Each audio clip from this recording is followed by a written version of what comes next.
Story 1. Echoes in the wire. They told me Delta was gone. Patrol gone quiet up on Ridge 43, no response in over 48 hours. HQ called it heatstroke, maybe IEDs. Happens out here. Mountains eat signals and men the same way, without noise, without reason. I was flown in by night. They needed someone to re-establish contact, or at least confirm the worst. Communications in that area had always been temperamental. Too much old Soviet junk buried in the hills, too many shadows on the ground maps. The outpost was smaller than I expected, just 3 squat buildings sunk into rock. Sandbags sagged at the edges. A few Marines nodded when I passed, but no one talked much. One of them handed me a thermos and muttered, "Stay inside after sundown." He didn't wait for questions. I set up in the old comms room. Concrete walls, stripped wires, rust along the racks. The only working gear was a field radio, patched together from 2 different models. Analog dials, dust inside the glass. Still, when I powered it up, the static came steady, low and clean. I tried hailing Delta on the hour. Nothing came back. Just that soft crackle, like a whisper you can't quite make out. I logged everything and kept my headset on while reviewing terrain maps. Nothing about it felt strange. Not yet. Then, sometime past midnight, I heard it. Faint under the static, a short burst of tone. 3 clicks, pause, 2 more. Again. 3, pause, 2. My hand froze over the dial.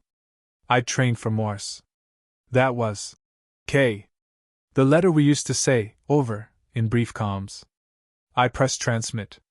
Delta Actual, this is Staff Sergeant Roth, over. No reply. Just the clicks, again, exact same pattern. I leaned in. Turned up the gain. On the 5th cycle, I heard something else, a voice. Cut through just enough to chill me. Sarge? The sound was broken, full of static, but it used my name. Not rank. Not call sign. My name. I didn't answer. Just turned off the set. The room felt colder suddenly. Not from outside, the heater was still humming, but like something had entered behind me. I didn't look. I told myself I was tired, that desert air does things to perception. But when I lay back on the cot, headset unplugged, the static didn't stop. It was coming from the wall. And somewhere inside it, someone was breathing. I woke around 0500. There was no alarm. Just the quiet weight of being watched. Outside, the sun hadn't crested yet, but the sky had begun its pale shift to gray. Dust hung in the still air, unmoving. No birds. No wind. Not even the low hum of the base generator. I sat on the edge of the cot and let the silence settle.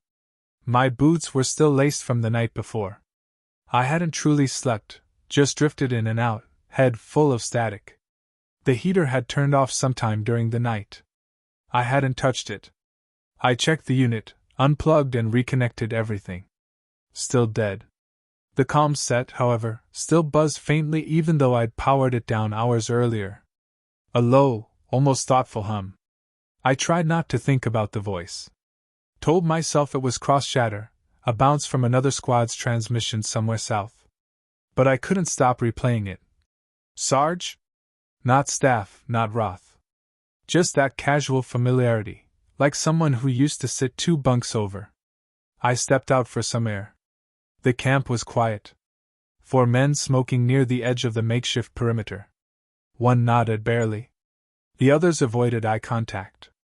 I got the sense that whatever had happened to Delta still lingered, unspoken but felt. Not grief. Something closer to discomfort, like a story no one wanted to hear. Inside the ops tent, I reviewed the satellite pings again.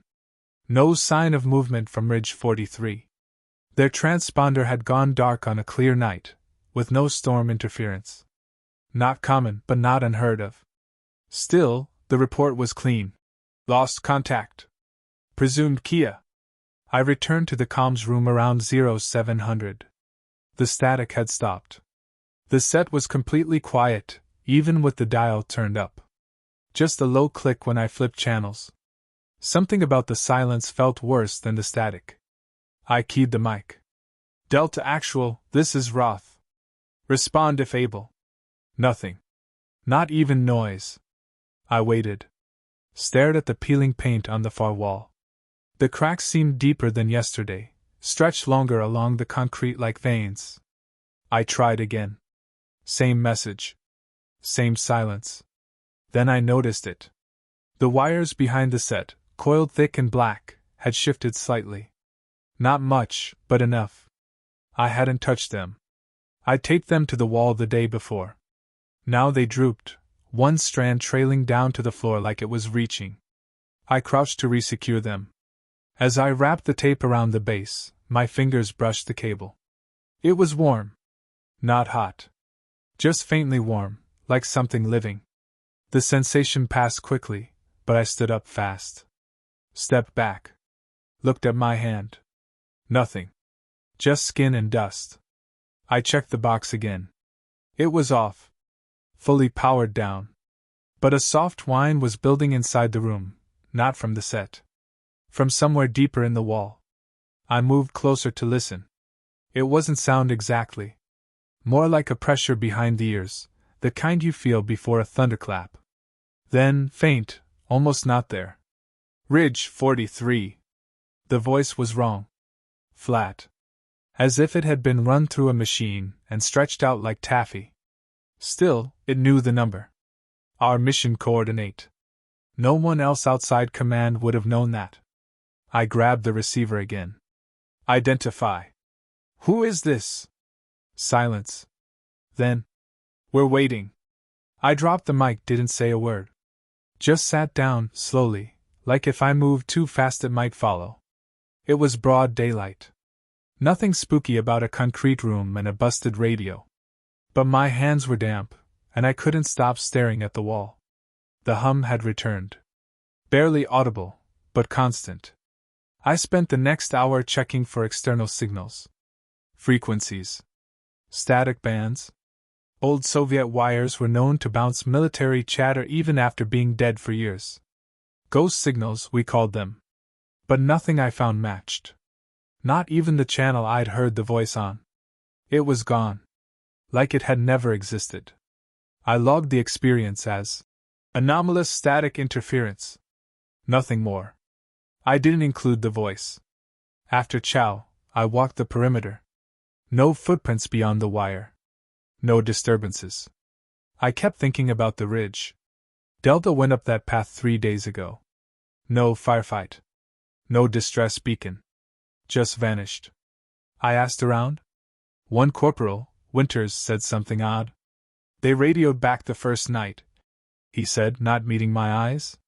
Said they were coming back early. But they didn't. And after that, he trailed off. What? They kept calling, he whispered. But it wasn't them anymore. He looked up at me then, and whatever he saw in my face must have unsettled him, because he walked off without finishing. That night, I returned to the comms room. Locked the door. Turned everything off. Every switch. Every dial. I sat in the dark for a long time. At exactly 0113, the receiver clicked on by itself. Just once. A burst of breathing came through. Slow. Uneven. Then the voice again, this time using my voice. Copy, Ridge 43. Standing by. I didn't move. Not for a long time. Because it wasn't repeating something I'd said. It was predicting something I hadn't said yet. I didn't report the voice. What would I say? That a dead squad was speaking through a radio I'd unplugged? That it mimicked me, perfectly, before I'd said the words? Nothing about it made sense, and even less could be written down. Some things out here didn't belong in after-action reports. I kept it to myself. The next morning, I packed a light kit, canteen, sidearm, spare batteries, and hiked toward Ridge 43. It wasn't official. I told the watch officer I was running a signal test. He didn't ask questions. Most guys had already written off Delta as lost. The path up wasn't steep, but narrow. Loose rock, dry scrub. The heat pressed in hard by midday. I kept the radio clipped to my vest, headset coiled at the shoulder. No transmissions. Just quiet, clean static, until I neared the first overlook. Then it changed. Not noise. Not a voice. Just an absence. Like a hole in the sound. Everything around me, wind, dust, even the shifting gravel, seemed to drop into that space, swallowed and flattened. It made my skin tighten. Not in fear, exactly, more like recognition. Like the body remembering something the mind refused. At 14:30, I reached Delta's last known coordinate. Just an empty stretch of ridgeline. No gear. No shell casings. No signs of struggle. Not even boot prints, though the dust hadn't shifted. I sat. Drank from the canteen. Waited. The longer I stayed, the more I felt it, the sense that I was no longer alone. Not watched. That wasn't it. More like something beneath was aware of me. Not tracking my steps, but listening to my thoughts. The kind of attention that doesn't blink or breathe. I turned on the radio. Static again. Warmer this time. Not louder, warmer. It buzzed against my fingers through the casing. I adjusted the dial, slowly, carefully. As if noise might break something fragile. On channel 3 it spoke. Staff Sergeant Evan Roth. Standing by. My name. Full. Clear. My own voice again. I didn't press the mic. Just listened. We never left. It said. You know that. I scanned the ridge. Nothing moved. No birds. No cloud shadows. Just the bare slope and the sound of myself speaking without speaking. You were meant to come. It continued. They sent you because you hear things others don't. I stood slowly. Didn't respond. My hand hovered over the mic. You've heard them since Kuwait, it said. I froze. That was a decade ago. I'd never told anyone about the whisper in the sandstorm, the voice calling from beneath the Humvee. I'd buried it. Told myself it was shock. Sunstroke. The radio buzzed louder. We know your voice now. It belongs here. The ridge under my boots felt softer. I looked down. The soil, packed and dry moments before, now looked loose. Like something had stirred it from underneath. I stepped back. Gravel shifted, reluctant. The radio clicked again. Another voice, not mine this time. Roth, this is Sergeant Mills. Do you copy? I knew that voice. Mills had been with Delta. Tall guy from Georgia. Always joked about starting a barbecue back home. He'd died 3 days ago. Or vanished. Same thing. I didn't respond. Just turned the dial off. The silence afterward was worse. Like I'd severed something mid-thought. Then the headset, fully unplugged, spoke again. You can't leave. My legs moved without permission. I descended the ridge quickly, heartbeat steady but sharp. Not fear, some instinct older than fear. Like backing away from a snake before your brain can say, danger! I didn't run. Even when the dust behind me shifted like something large had exhaled. Even when I heard my own footsteps echoing ahead of me instead of behind. Even when the last 10 meters of path no longer matched my map. I kept walking. By sundown, I reached the outpost. The gate guard looked up, blinked like he hadn't expected me back. You go all the way up there? He asked. I nodded. He didn't press. Inside the comms room, nothing had changed. Except the wires. They were tighter now. Pulled taut across the wall like nerves under skin. And in the corner something new. A single dog tag, resting on the desk. Delta didn't wear dog tags on patrol. Not after the last friendly fire case. I picked it up. My name was on it. Not scratched. Not carved. Etched. Polished. Like it had been there a while. I didn't put it down. That night, I lay in the cot without sleeping. At 0200, the heater turned on by itself. I hadn't reset the circuit. I just watched the coils glow red. The wires hummed softly. The radio, still powered off, emitted a single, steady tone. My own voice again. You've already stayed too long to leave. I didn't respond. There's a point where denial becomes something else. Not acceptance, just exhaustion. A kind of quiet surrender to what won't explain itself. I tried logging a report the next day. The keyboard wouldn't respond. The screen flickered. The words typed themselves. You're home now. I deleted the file. That night, Winters came to my door. You okay? He asked. I stared at him for a long time. You still hear it too? I said. His face tightened. Then he nodded. They always start with the ones who listen.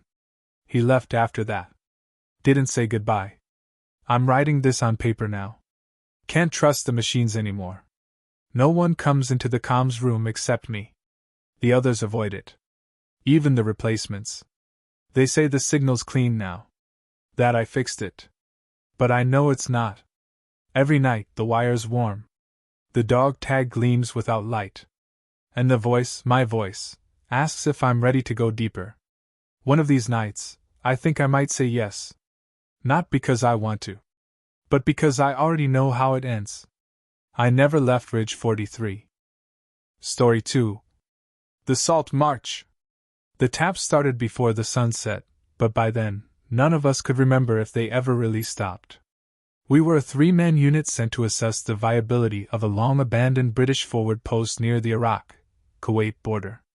Just salt and sand out here. The kind of place that erased your sense of time before it even erased your footprints. The others were Sergeant Lewis and Private Rankin. Lewis was career military, eyes always scanning the horizon even when we were boxed in. Rankin was 19 and said almost nothing, unless it was about heat stroke or the taste of his MRE. I didn't say much either. We weren't here long, just 2 days to check structural integrity and radio viability. Routine. The post was worse than expected. Concrete cracked, steel warped, walls hot to the touch like they were holding the sun's breath. No working generator. No signal. Just an old stairwell that led to 2 rooms underground, where the air was stale and the dust felt soft, like flour, not sand. That's where I first heard it. A tap. Then another. Not loud. Not rhythmic. Just deliberate. I paused while laying out the floor plans and glanced at the wall. Lewis was unpacking gear. Rankin sat against the far door with headphones in. You hear that? I asked. Lewis didn't look up. Pipes expanding. But there were no pipes. I listened again. Tap, tap. Then stillness. Then 3 in a row. Spaced too precisely to be anything random. I stood and walked to the wall. Ran my hand over the surface. Nothing unusual, just paint over thick concrete. The tapping didn't come back. That night, Rankin set up a cot in the first underground room. I stayed in the one with the radio rack. Lewis slept above ground, said he didn't like basements. Couldn't blame him. I woke up twice before midnight. No dreams. Just sudden awareness.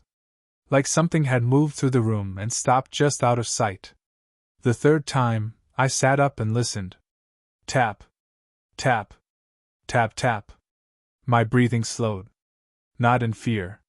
In recognition. Morse. 3 letters. Short, long, short. R. I didn't move the rest of the night.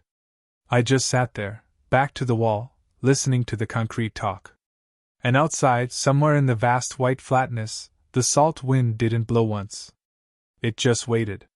Like everything else. By morning, Rankin was gone. His cot was still there. So were his boots, canteen, and vest. But the man himself vanished. No sign of struggle. No footprints. No note. Just absence, sharp and wrong. Lewis took it hard.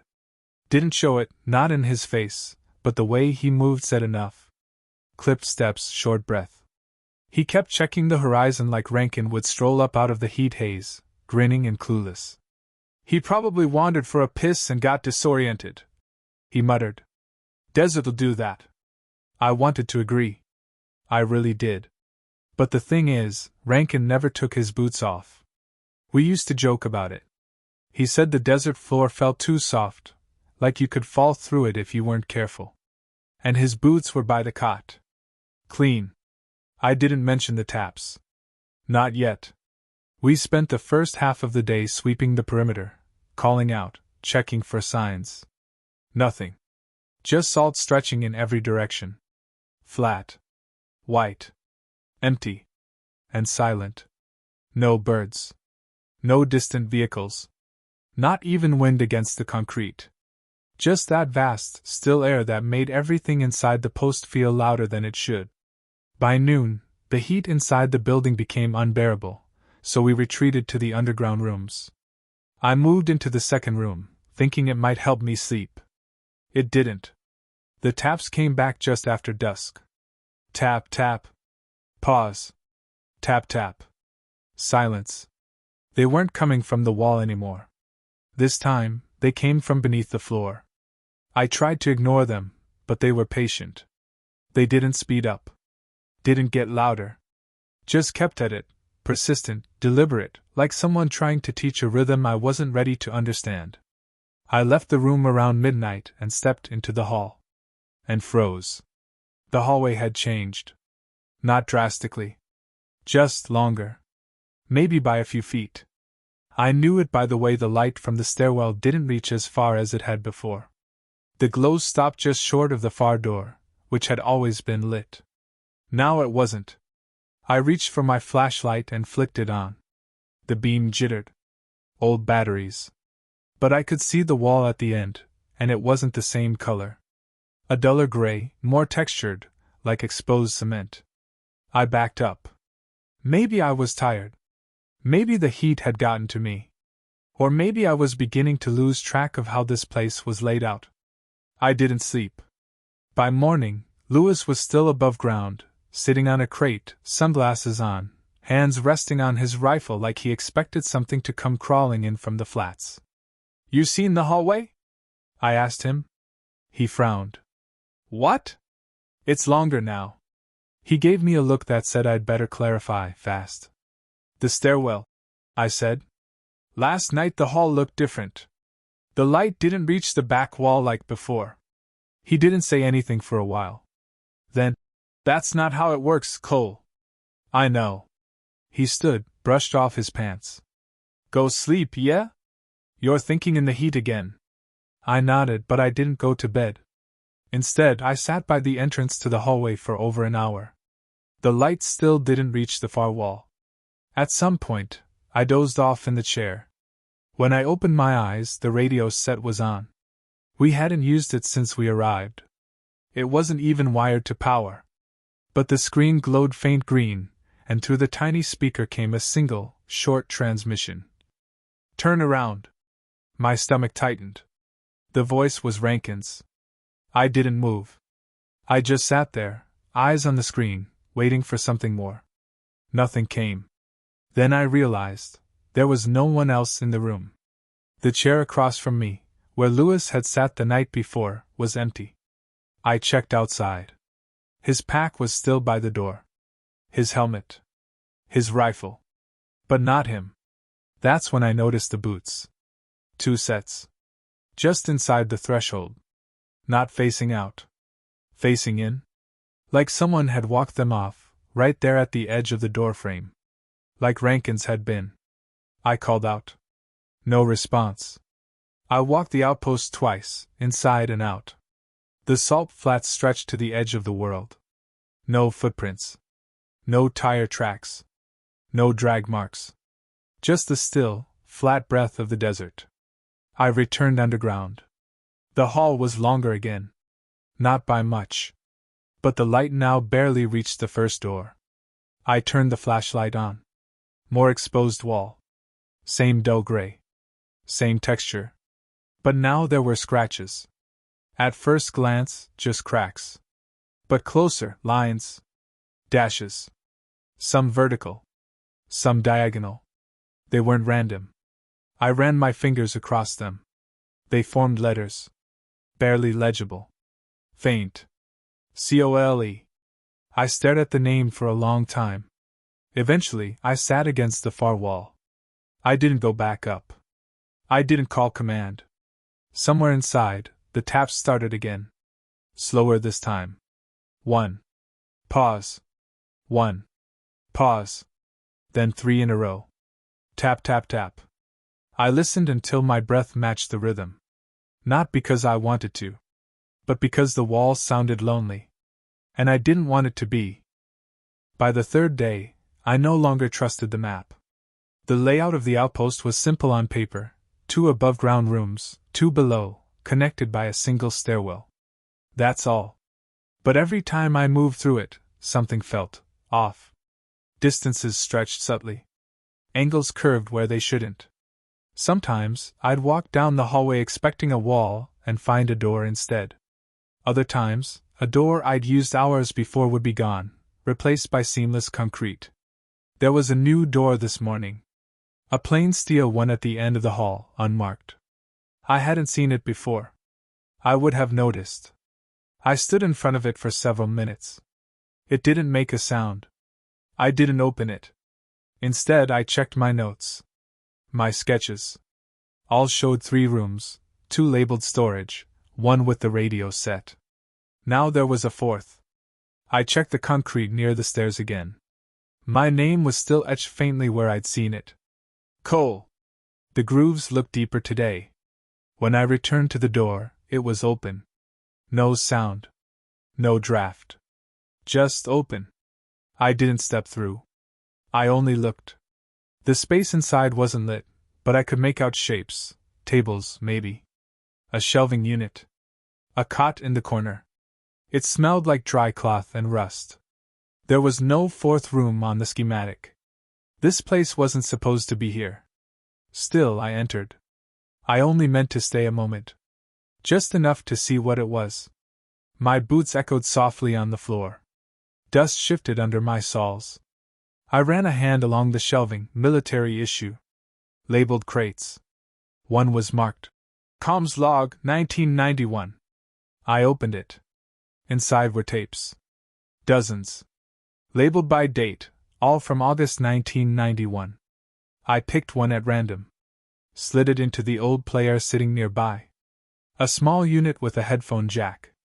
When I pressed play, the tape whirred for 3 seconds, then started. The first voice was mine. Salt March, Day 3. 1 team member gone. Hallways changing. Beginning to forget the order of rooms. This will be my final log if... I pulled the headphones off. My heart wasn't racing. That's what frightened me. My voice. My phrasing. My cadence. Not similar. Exact. I looked around the room again. The cot was unmade. A canteen sat near the edge. A name was scratched into the metal plate above the door. Cole. I stepped back into the hall. Closed the door behind me. It made no sound. When I turned to leave, the hallway had shortened again. Now it was just 1 room. The original comms room. The other doors were gone. I climbed the stairs. The air grew thicker as I rose. Not hotter, just heavier, like a blanket pulled across the lungs. Outside, the sky was the same color as the ground. White. Washed out. No horizon. No sound. Lewis's gear was still there. His helmet, pack, and rifle all stacked neatly beside the door. No sign of him. I walked the perimeter. I didn't expect to find anything. I didn't. No prints. No wind. No birds. Not even my own boot tracks behind me anymore. I stood in the silence until the pressure behind my eyes grew too much. Then I returned to the stairs. Down again. I passed the comms room and stopped where the hallway should have ended. Now there was a wall. Fresh concrete, slightly darker than the rest. No seam. I touched it. It was warm. Behind it, tap, tap, pause, tap. The sound vibrated through my fingers. I backed away. The concrete pulsed once, barely, but I felt it. That night, I found the tape recorder by my cot. It was on. Recording. I hadn't touched it. But it had my voice on it, speaking softly. Day 4. Or 5. Lost track. Hallway gone. Rankin gone. Lewis gone. I don't sleep now. The taps keep time for me. I understand them better. I never said those words. Not out loud. I stopped the tape. Sat on the cot. The room was completely silent. But in the walls I could feel the sound now. Not hear, feel. Like breath behind drywall. Waiting to finish the sentence. I stood. Crossed to the wall. Knocked 3 times. Tap, tap, tap.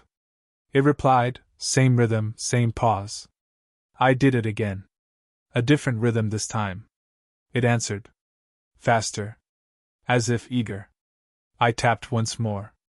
It knocked back in perfect time, finishing the phrase I'd started. I stepped away from the wall. Everything felt distant. Not surreal, just far away. Like I was remembering a dream in reverse. I opened the door to the hallway again. Room 4 was back. Light was on inside now. Dim, but present. I stood there for a long time. And finally, I walked in. I don't know how much time has passed. I found more tapes. They all have my voice. Some speak calmly. Others cry. One screamed until the end of the reel. I only play them in short bursts now. The taps are constant. They never stop. But they've gotten friendlier. They follow my breathing. Anticipate my steps. Sometimes they finish thoughts I hadn't had yet. Sometimes I think they're waiting for me to become still enough to disappear. I haven't left the outpost. I don't remember how far the salt stretches. I don't know if the sun still rises. I tap in the walls now, too. I think someone's listening. Maybe Rankin. Maybe Lewis. Maybe me. Story 3. The barracks were never empty. Barracks 17B burned down 3 winters ago. I've slept in it for the past 3 nights. Technically, I shouldn't even be inside. The structure was sealed off after a faulty heater caused a fire that killed 7 soldiers in their sleep. They were from a Canadian unit. I didn't know them. The nameplate still hangs crooked near the front door, burnt black on one side, twisted metal on the other. The keypad doesn't work. But when I arrived 2 weeks ago, the door was already unlocked. The work was simple. Final inventory before full withdrawal. Supplies logged, rooms checked, signatures filed. The base is quiet now, just a few units left, mostly cleanup crews and stragglers like me. The noise of war feels like it left months ago. But at night, it's not silent. The buildings groan. Wind punches gaps under doors. And some nights, I hear boots moving past my window when no one's scheduled to patrol. I wasn't supposed to be assigned to 17B. I was given 14C. But the logs had changed when I arrived. The master list had my name penciled next to 17B, already signed off with my signature. I hadn't touched it. Still, the lieutenant in charge shrugged and handed me the keys. You're cleared. Just don't spend too much time in that one, he said, eyes low. The first night, I unpacked my cot and sleeping bag in the far end of the room. It was cold. The kind of cold that clings to concrete and makes your breath feel slow. Everything smelled of old ash, even after all these years. I counted the bunks. 12 frames. The official layout says 10. One near the back had a scorched corner. I didn't remember seeing it the night before. The mattress looked newer than the others, too clean. The next morning, there were boot prints in the entryway. I wear sneakers. That evening, I found a roll sheet under my pillow. Typed. Clean paper. 7 names. The last one was mine. I didn't tell anyone. On the 3rd night, around 0200, I woke to the sound of metal lockers closing. Slow. Intentional. I stayed still, listening. A voice called out softly, calm, clear. Heart. Not loud. Not threatening. Like a sergeant checking for stragglers. I waited a long time before answering. But the name kept repeating, same tone, same pause, as if it wasn't calling for me exactly, just checking I was still there. And then I realized, the room was 1 bunk longer again. I didn't sleep after that. I lay there under the sleeping bag, listening to the voice cycle through names I didn't recognize. One after another, each spoken with steady rhythm. No emotion. Just routine. Cooper. Devlin. Marchand. Hart. Pause. Then silence. Then the sound of boots shifting. Just once. Like someone standing at ease. When I finally stood, the barracks felt colder than usual. My breath fogged in front of me even though the thermometer read above freezing. I counted the bunks again. 13. I was sure there'd been 12 yesterday.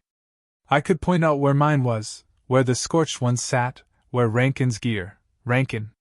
No. That name wasn't from here. But a set of boots now sat beneath the new bunk. Polished. Regulation issue. Untouched dust around them, like they had always been there. I pulled open the door to step out. Morning hadn't broken yet. The sky held that deep, purple haze before sunrise. I crossed to the admin trailer and asked for the master logs.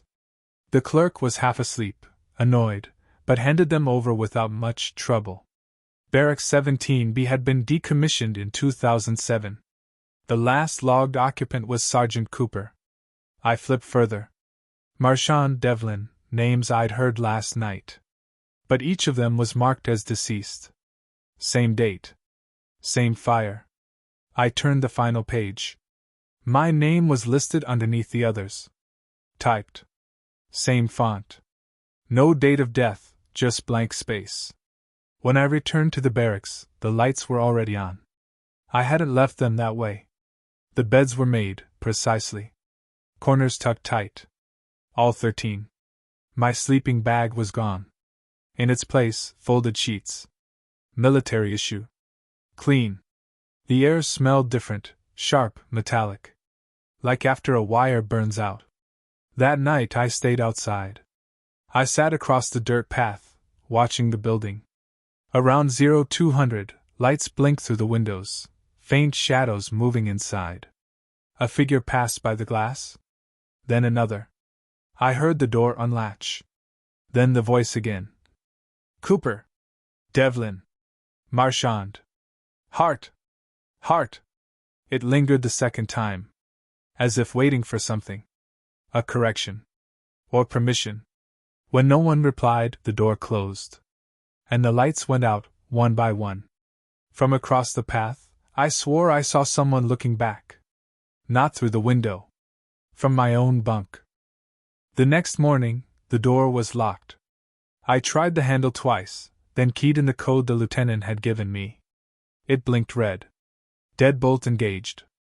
But I'd never seen anyone install a new one. I circled the building. No windows open. No signs of entry or exit. And yet, inside, beds were freshly made. The boots were now lined in a perfect row beneath each bunk. 13.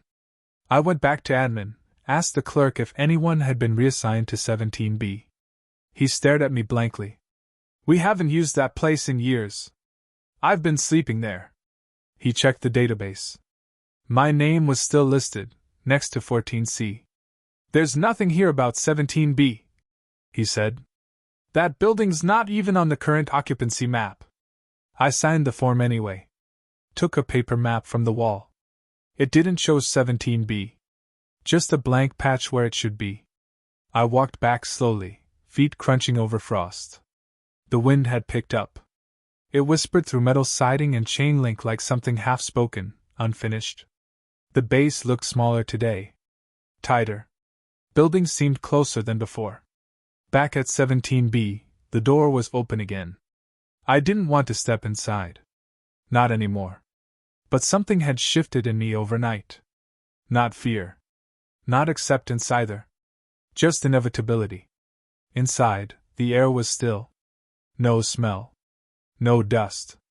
Just a kind of thick quiet that padded every step. All 13 bunks were made. All 13 tags were back on the lockers. Cooper. Devlin. Marchand. Names I'd only heard in sleep, or what felt like sleep. At the far end of the room, where the bunk had burned, was mine. A tag I hadn't made. Hart. Clean. Straight. As if it had been there for years. I sat on the edge of the mattress. It barely dipped beneath my weight. The floor beneath me thudded softly, boots falling into line. A cadence I hadn't heard in real life.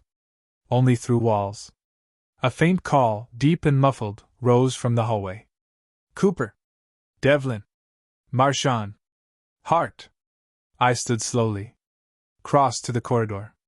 It wasn't dark this time. Light pulsed from ceiling fixtures I didn't know worked. In the center of the hallway stood a figure in uniform. His back to me. Posture precise. Still. He turned slightly, not enough to show a face. You missed formation. The voice was calm. Familiar. My own. He didn't move again. I looked down. The floor beneath my boots was damp with something dark, thin. Not blood. More like ash and water mixed. Tracks led back to my bunk. I followed them. On my mattress lay a paper. Single line typed. Roster complete. All present. I sat again. The light dimmed. Across the room, bunks creaked, one by one, under unseen weight. The silence folded around them like sheets. The voice came again, this time from every corner at once. Lights out. And everything went still. I don't know what day it is. The admin building doesn't answer calls anymore. The radio static has grown louder, but only when I speak. At night I hear roll call.